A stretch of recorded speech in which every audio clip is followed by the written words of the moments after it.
Pemirsa, perkembangan uji klinis kandidat obat kombinasi baru kerjasama BIN, TNI Angkatan Darat, dan Universitas Airlangga sudah mencapai fase ketiga.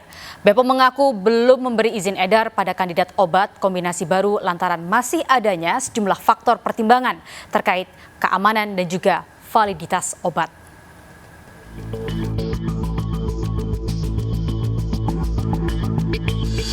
Masyarakat Indonesia bisa bernafas lega setelah 5 bulan bertahan melawan pandemi. Satu persatu lembaga penelitian mulai mengembangkan obat anti-corona. Yang terbaru, kandidat obat kombinasi COVID-19 hasil kerjasama BIN, TNI Angkatan Darat, dan peneliti UNER saat ini tengah mencapai uji klinis fase 3. Fase ini merupakan fase terakhir dari penilaian validitas obat. Pihak UNER mengaku telah melakukan uji klinis kombinasi regimen obat penawar COVID-19 kepada 700 pasien. Jumlah ini melampaui syarat uji klinis yang diberikan Badan POM, yakni 600 orang. Mau ikut dalam proses ini itu 1.000 lebih, hanya karena tidak memenuhi persyaratan inklusivitas berkaitan dengan jenis kasusnya, berkaitan dengan usianya, berkaitan dengan OTG atau non-OTG-nya, itu kita keluarin sehingga yang memenuhi persyaratan itu tinggal 700 sekian. Badan Pengawas Obat dan Makanan BPOM mengaku belum memberi izin edar pada kandidat obat kombinasi baru COVID-19 UNER lantaran masih adanya sejumlah faktor pertimbangan terkait keamanan dan validitas obat, termasuk efek samping yang ditimbulkan kandidat obat kombinasi baru. Inspeksi yang kami lakukan per tanggal 28 Juli 2020, kami temukan beberapa gap ya, ada beberapa temuan-temuan yang sifatnya kritikal, major, minor ya.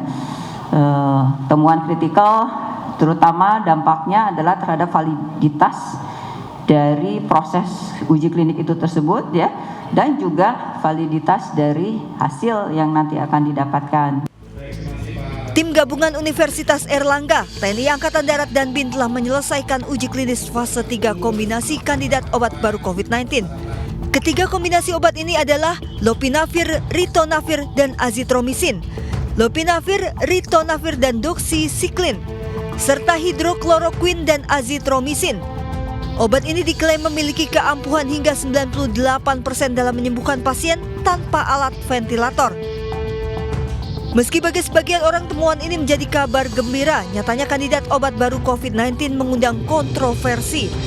Seorang epidemiolog Universitas Indonesia mempermasalahkan temuan lantaran obat baru diuji kepada pasien berstatus OTG atau orang tanpa gejala yang dinilai tidak menunjukkan gejala berat. Yayasan Lembaga Konsumen Indonesia atau YLKI meminta kepada seluruh stakeholder yang melakukan penelitian kandidat obat COVID-19 harus diiringi komitmen menjaga keselamatan konsumen. Jutaan warga negara Indonesia kini menaruh harapan besar pada siapapun yang tampil sebagai negarawan dan mampu menghadirkan obat penawar pandemi COVID-19. Tim Liputan iNews melaporkan.